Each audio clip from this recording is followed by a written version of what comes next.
In 1918, over 100 years ago, a scientist named William Wells proved something extraordinary.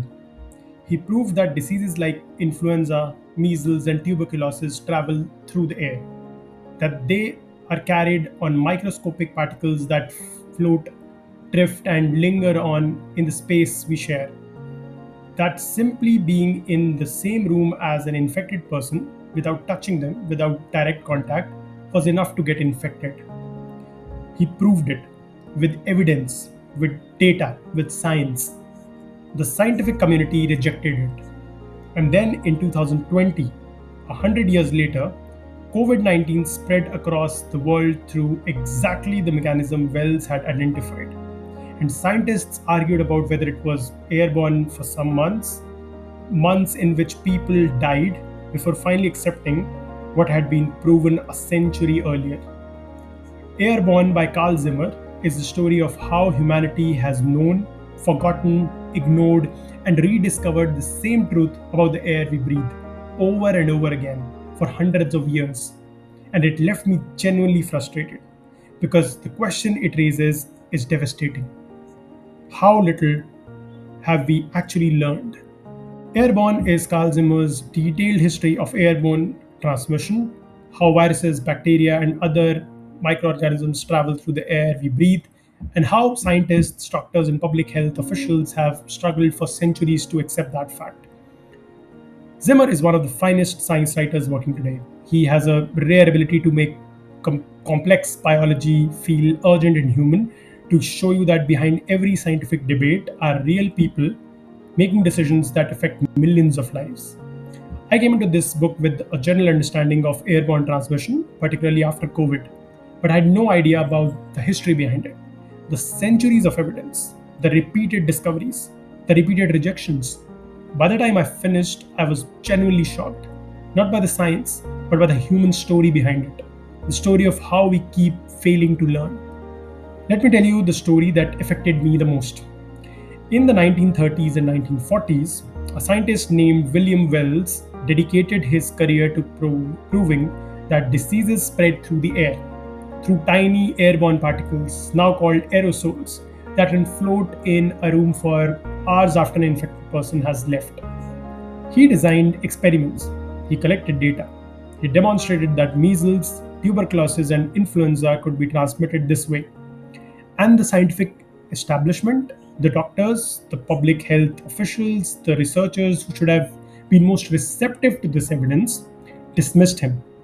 The prevailing theory at the time was that diseases spread through large droplets, the kind that fall quickly to the ground, or through direct contact with contaminated surfaces.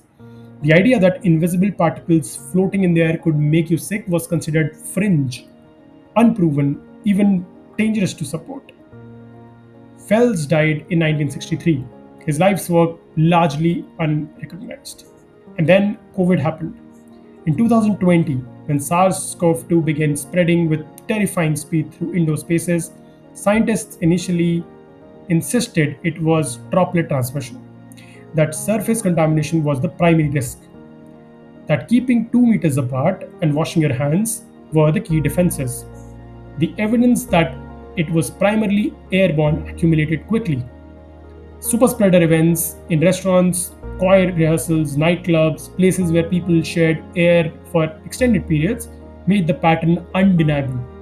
And yet, the scientific and public health establishment resisted accepting airborne transmission for months. Months in which ventilation guidance was ignored. Months in which the wrong interventions were prioritized. Months in which people died because we had not learned the lesson Wells taught us 80 years earlier. And this is not just a story about Wells and COVID. Zimmer traces this pattern back centuries.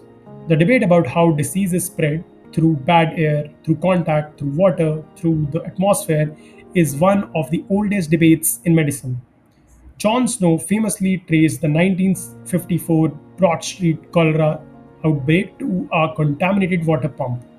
That discovery, that cholera spread through water, was itself resisted for years by a medical establishment convinced that bad air was the cause. The pattern repeats throughout the book. A scientist discovers something important, The evidence is clear. The establishment resists. People suffer or die while the debate continues. Eventually, the truth is accepted, often decades later, often after the scientist who discovered it has died unrecognized. What Zimmer forces you to confront is that this is not just historical failure, it's human failure. The failure of institutions to update their beliefs in the face of evidence. The failure of ego, of inertia, of the simple human difficulty of admitting that what we thought we knew was wrong. And that brings me back to 2020. I lived through COVID. You probably did too.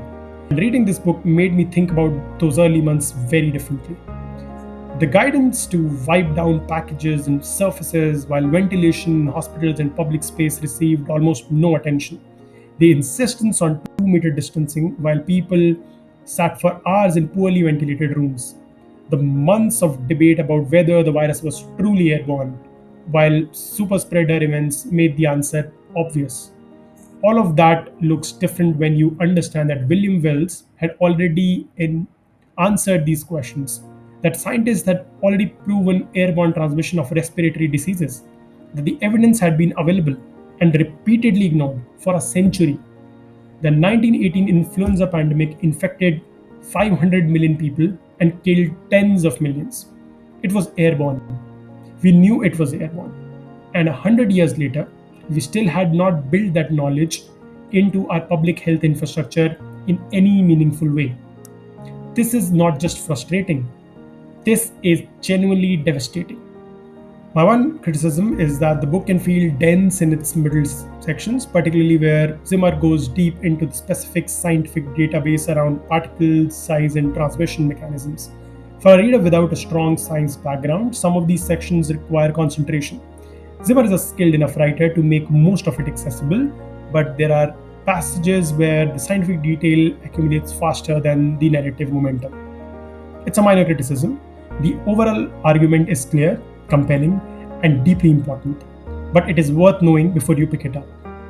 Airborne is one of the most important science books I have read in years, not because it's the most entertaining read, but because it tells a story that every person who lived through COVID deserves to understand.